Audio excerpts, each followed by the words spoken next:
পুরুলিয়ায় মানবাজারের কাছাকাছি আমাদের যে গ্রামে বাড়ি তারই পাশেই একটা জায়গা কুরমাসুল, সেইখানেরই শিবের গাজনিটা।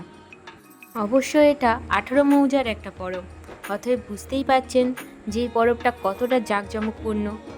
প্রথম দিকে এই মেলাটা একটাই ছিল, কিন্তু রাজনীতির খেলায় পরবর্তীকালে এই মেলাটা দুভাগে ভাগ হয়ে গেছে। আর এই দুটো মেলাতেই হয় রাত্রে ছৌ নাচ।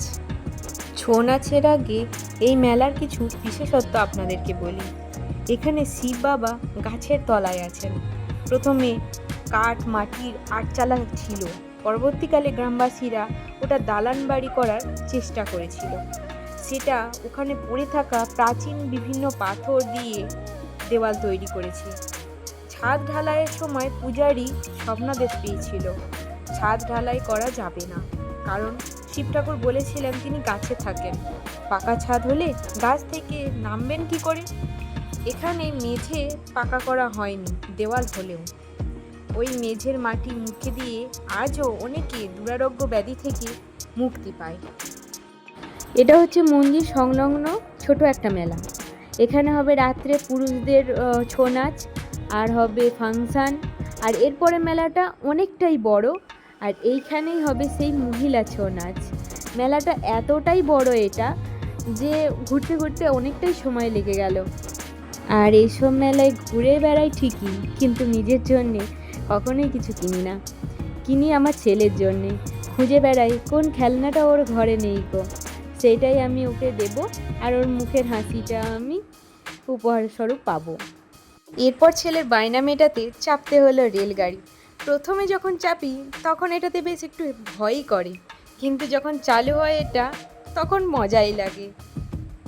হ্যাঁ, বাচ্চাকে কখনোই নাগরদোল্লা, ঘুরনচরকি কি রেলগাড়ি পরপর চাপাবেন না কো, কারণ তাতে ওদের মাথা ঘুরে গিয়ে অসুস্থ বোধ করতে পারে।